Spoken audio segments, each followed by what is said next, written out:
I made a video last year, I think, that was about the out of control racism against Indians on social media, but that really focused on Canada because there were recent waves of Indian immigration to Canada on certain visas, and there was loads of racism online directed primarily at Indians. And what they would often frame it as, oh, Canadians can no longer get jobs at like Tim Hortons and stuff like that, quickly became apparent. A lot of it was to do with just like blatant racism. And you can watch that video for yourself and ask yourselves, do these people have questions and grievances with the immigration system, or do they just hate brown people? And you can be the judge of that. So a post on Canadian, which this person says, I'm sick of the environment we've created. Maybe this is because I work in a college in Southern Ontario. Maybe this is because I'm a woman. It could be a number of things. But I absolutely detest the environment we've created. I can't go anywhere and not be bombarded with Hindi and whatever other Indian language is drilling my eardrums. They stand in doorways of groups of 18 to 15 men. They stare at you if you don't wear baggy clothes. I'm currently sitting on a GO train and can't think straight because three massive groups are literally yelling across the train at each other in their own language non-stop, and I've had to move cars already. I feel this way at work. I feel this way is going into Toronto. I feel this way in random towns now. People have approached me at work asking if they can fish the koi on campus. More than once, I'm tired of receiving questions about food banks. There's too many people simply not caring about our way of life and coming here to be disrespectful towards anyone else around them. I'm so tired of putting up with social acceptance when only one side is told to be tolerant. I mourn the multicultural mosaic we used to be. It was beautiful while it lasted. Out of all the countries to import people, why did they import Indians of all? Because there's an endless supply of them, and they're accustomed to living the standards of farm animals. Who better to cope with Canada's declining quality of life? Literally the worst choice. Korean, Ukrainian, South American, so many other cultures worked well. But what has happened since I released that video is racism against Indians online has got even more insane. And I think that's because it's been picked up as a more of a political cause by the American far right. And this video is about that, but it's also about the American far right, which is constantly defended by people like JD Vance. They're the ones leading this, but they're also doing it against South Asian political figures who are on their side, like Kash Patel, the director of the CIA. And I think this just goes to show that even though we're entering an age in like global fascism and white supremacy, where there is a degree of tolerance for non-white faces in the leadership of these movements, at the end of the day, if these South Asians or black leaders in conservative movements in Western countries think they're actually ever going to be accepted and think they're actually safe from the policies and the culture they're creating by whipping up this far-right rhetoric and xenophobic rhetoric and also just introducing policies that help the far right, they've got a surprise coming. We've seen this in the UK to some degree as well, and I'll talk a little bit about that before getting into the main bit of the video. But it just goes to show that, like, for people who are in any minority that is traditionally hated by white supremacists, just because they accept you to a degree in their movement doesn't mean they actually will accept you forever, especially when they gain total power, because they don't actually want you. They don't accept you. They think your religious views, they think your culture is backwards, and they would love to get rid of you. They would love to deport you. And you see that more and more in the language of both British conservatives and American conservatives about just deporting anyone, basically, who doesn't align with their Western white supremacist views.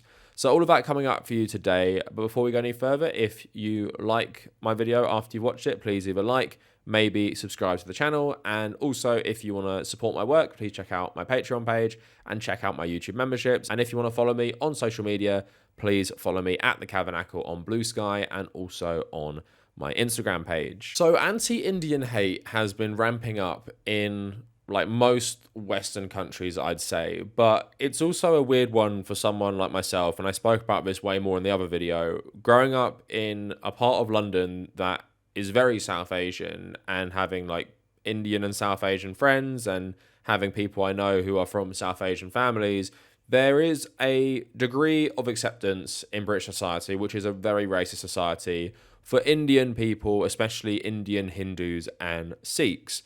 And that's because in terms of just who we've decided that we're going to demonize the most in the UK, it happens to be Muslims. And it could be Muslims from a South Asian background, but not exclusively. And I guess what you can see the hatred for Indians in America and Canada is that's their version of hating Muslims. Because yes, they hate Muslims as well, but because Muslim populations generally are smaller in Canada and America, they focus their hatred more on Indians because it isn't really about, hatred of a religion or hatred of a specific country. It's hatred of non-white people. And that's why it's insane in the UK when you see South Asians who might be Hindu really whipping up racism and xenophobia against Muslims, thinking that white supremacists in England actually make a distinction between Pakistani and Indian Muslims and Indian Hindus. They definitely don't, but at the moment, Indian Hindus are generally a bit more accepted by racist societies. But we can't talk about whipping up racism against Indian people and people from South Asian backgrounds without talking about Zohran Mamdani. And of course, before we get into the Conservatives, I just want to talk about this in terms of the climate in America right now. People have gone absolutely berserk because there's been pictures of Zohran eating rice with his hands. And it's just such like a knee-jerk racist reaction from conservatives in America because they don't even stop to think about like how we in Western countries have also been raised to eat many, many things with our hands. So what is the actual difference between eating a sandwich, pizza, crisps, fries with our hands and eating rice? The only difference is you've been raised to see one as okay and one as not okay. But what they think when they see this, and the reaction has been, oh my God, Zohran Mamdani is so unhygienic. He's backwards. Like, this culture is so backwards. They're eating rice with their hands. Like, it's the most scandalous thing ever. And you see this, and here's a post of him doing it. Is he eating with his hands? Gross, beyond gross. Bhaskar Sankara writing back, it's actually really easy to eat rice with your hands. People act like this is some barbaric ritual when it's just basic table dexterity for 1 billion or 2 people a day. People underneath saying, but why didn't your culture create eating utensils? And then someone just tweeting at him, actually, you're going back, right? So anyone defending eating rice with your hands has to be deported, according to the American far right. And it's just so insane. Like, even that Sydney Watson, who is a far right Australian, saying that, oh, you come from a culture that didn't invent eating utensils. Okay, if we use your logic, you come from a white settler culture that does use eating utensils. So why do you eat so much shit with your hands then? If you're so much better than all those barbarians in other countries who eat with their hands, why do you still eat with your hands? Like, most people eat with their hands every single day, no matter what country they live in. You having a problem because it's specifically rice, because it looks different to you, just shows you're just such a fucking racist. I don't understand the logic that it's okay when it's burritos, tacos, pizza, French fries, crisps, but when it comes to rice, which people eat with their hands anyway, I've seen so many people eat sushi with their hands in the UK. It's pretty common. You draw the line because there isn't a barrier of seaweed between the rice and your hands. Again, absolutely insane. But that is what we're dealing with right now. They're attacking candidate for office with a South Asian background just because he is doing something that is very common in his culture, is probably very common for most people in the world to eat rice that way, and is also the most common thing among humans to eat with their hands. And they're just so racist they can't help themselves. But now let's move on to conservatives a bit more. And hatred for Indians amongst American conservatives has just been going insane lately. And a lot of this has to do with similar rhetoric you see in Canada. Because you probably remember, Elon Musk was saying he would die on the hill of defending the H-1B visa, which has enabled people from around the globe, but also lots of Indian people, come to America and work for big tech companies. And the dystopian part of why people like Elon Musk like this system is because they like having that power and control over their workforce. If you remember, when he took over Twitter, there were loads of people who lost their jobs at Twitter who were on these visas. And when they lost them, they had to either find work very quickly or they would have to leave America. And it gives him that power to just exploit these people even further and pay these people even less. But it's fair to say that most American workers are not losing out their jobs to Indian migrants on H-1B visas. This is just something they have recently clung to, probably because they've been affected by the discourse in America. So that has drove a lot of the racism and xenophobia, that, typical anti-immigrant rhetoric. They're coming to my country and they are taking good old-fashioned American jobs. And in that culture as well, we see pages like this, which have verified ticks, which is India taking L's. Now, it seems to be this account is an American conservative one. I wouldn't put it past it to actually be like a foreign account. We see with a lot of the biggest Israeli accounts or pro-Israeli accounts, they're actually run by Indian people. And in this case, could this be run by a Pakistani person or someone from a country that hates India that isn't America? Perhaps, but it is primarily focusing on American hatred of Indians. And if you go through the post, it just has loads of shit that plays into loads of stereotypes about Indians being dirty, unhygienic. That is the stuff that basically fueled the Zohran Mamdani rice scandal. You see all these posts saying shit like this. Indians expect the world to treat them well enough, though the only experience hundreds of millions of people have with Indians is someone calling them to scam them out of money. Just like blatant racism. I mean, what is more common for Westerners?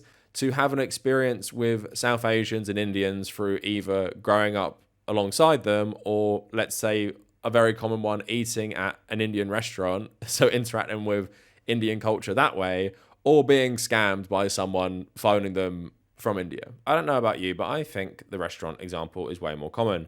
Just saying loads of other shit, like there are way too many Indians in India. Just going full mask off. Indians brought their top 0.01% talent to America, and almost 5% of that 0.01% elite human capital is on food stamps. In contrast, Operation Paperclip did the same thing with Germans, but instead of truck driving accidents and food stamps, America went to the moon. So yeah, Nazi war criminals, good. Indian migrants working for Apple and Tesla, bad, because a really small minority of them have food stamps. But yeah, you have loads of accounts like this, like just posting non-stop anti-Indian propaganda. So Codex India, exposing the unfiltered reality of India to the world. So Italian American explains why a customer left his pizza shop very angry. So foreign customer walks into a pizzeria and demands free shit and then throws a hissy fit when the restaurant charges him extra. A reader tells me that the customer is likely Indian, so doesn't know where this person is from, and then goes on to say, Indians are notoriously cheap, demand free shit, then flip out when they have to pay. So again, this stuff is just absolutely so normal on places like Twitter now. There's another one called Crime Reports India. And also, let me say, all these accounts are being paid for these posts. Like, the incentive to post this shit is to make money. And instead of actually reporting on crimes that might be happening in India, it just has stuff like this. Canadian rivers and lakes turning into bathrooms because there's South Asian people swimming in a Canadian river or something. White Canadians have never swam in a river or a lake, ever. It's only Indian people who do this. So yeah, not many crimes being reported on Report Crimes India, but that is just like the online context of all of these conservatives just feeling completely okay with being insanely racist to Indians. And now let's move on to what I was saying about the UK example. So like with the UK, but probably not as much, you have visible South Asians in the American far right and also the American government. And probably the most powerful among them is Kash Patel, who was an absolute conspiracy nut job, like podcaster and YouTube host, before becoming the head of the FBI. So yeah, he is a terrible guy, a terrible fascist as well.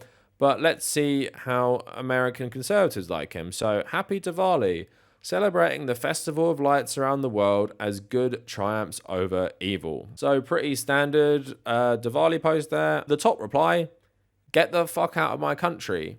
Another one, no, America is a Christian nation. Sir, please don't promote the festival of foreign gods in America. Christ is king. I've seen that one. Is that the festival where they all shit in the street? This is America. We don't do this. Go back to India. Good triumphed over evil when Jesus died on the cross. Get your pagan nonsense out of here. So another prominent conservative, is he like some sort of pastor or some shit? Go back home and worship your sand demons. Get out of my country. So that is what you're getting for selling your soul to the American far right. If you are South Asian, primarily Indian, you can't even express happiness about your own religious festival without American conservatives who, yes, support Donald Trump, telling you that you should go back to your country and racially abusing you. But again, these people don't care. They think they'll be accepted. Kash Patel has clearly, obviously, sold out to white supremacy, and he's become a part of it, and he thinks he will never become a target of it. And these people help create this hysterical climate that does target groups like Indian migrants and stuff like that, thinking it won't ever hurt them as well. But it clearly will at some point. And another person who's absolutely shameless, although not South Asian, is JD Vance. Now, JD Vance is married to an Indian woman, and even he said this recently. JD Vance says he's raising his children Christian and he hopes his agnostic wife, Usha, comes around to the Christian faith. Vance's 8-year-old did his first communion about a year ago and his 2 oldest kids go to a Christian school. Most Sundays she comes with me to church. Do I hope eventually she is moved by the same thing I was moved by? Yes, I honestly do wish that. I believe in the Christian gospel and I hope eventually my wife comes to see it that way. Now, obviously JD Vance is an absolutely terrible fucking person, but him even saying that he hopes his wife will convert to Christianity publicly, I think is all about political posturing in terms of he knows that American conservatives won't accept his wife. So he's, especially if she isn't a Christian, so he's saying, well, I hope she becomes a Christian. And I bet if JD Vance becomes the nominee for president next, his wife will convert to Christianity. And a lot of people were saying he's really disrespecting his wife and stuff like that. Yeah, I don't think that's the case. I don't think she is unaware of what he's doing. I don't think they haven't had conversations about this as well, about how he would probably have to do this to help with his political career. It wouldn't be the most crazy thing. But again, he just gets loads of abuse on Twitter and how they can't trust him because he's married to an Indian and because he's gone to places like India while being vice president. And that is the state of American conservatism in regards to just Indians generally. You can see the vice president squirming. And also, this is the same vice president who, when it leaked that a youth group of people in the GOP, including people who worked for GOP politicians, were all talking about how much they love Hitler, he was defending them. So he's not someone who's a moderating voice in the Republican Party, trying to stop this crazed white supremacy from completely taking over. This actual Nazi shit, right? He is defending people who say this stuff while having an Indian wife who they are racist against as well and who they will never, ever accept. But again, it shows you how shameless these politicians are. And it's just a depressing state of the world. I feel like this issue specifically isn't getting loads of coverage, but it is depressing to see. And I would just say to anyone who thinks rising hatred against Indians won't affect everyone, you have another thing coming because it's always one scapegoat. And I've said in the UK, it's more focused on Muslims. In the US, it appears to be Indians. But I know obviously loads of Indians and Muslims don't have good opinions of each other and actually probably hate each other more than white people hate both groups. But at the same time, they have to realize that if you're living as a minority in this country, the racists and conservatives that you might ideologically align with don't view you as one of them. And just because you say you also hate Muslims, for example, like a lot of South Asian conservatives do in the UK, doesn't mean they're going to accept you because they don't like all of you. And you would hope for a lot of them that would be a waking up point that you shouldn't believe in a conservative ideology, especially in a Western country, because it's going to backfire massively. Just look at Kash Patel. He's become the director of the FBI and they're still racially abusing him on Twitter. People like Steve Bannon love that book. I think it's called Camp of the Saints, which is about Indian migrants taking over Europe or something like that. That informs why he hates the H-1B visa stuff, because he was massive against it. He absolutely hates Elon Musk because of this. So I actually do expect this to get even worse. And you do see this with the visa debates generally. But that is it for the video. Let me know what you guys think in the comments. And if you made it this far, thank you for watching.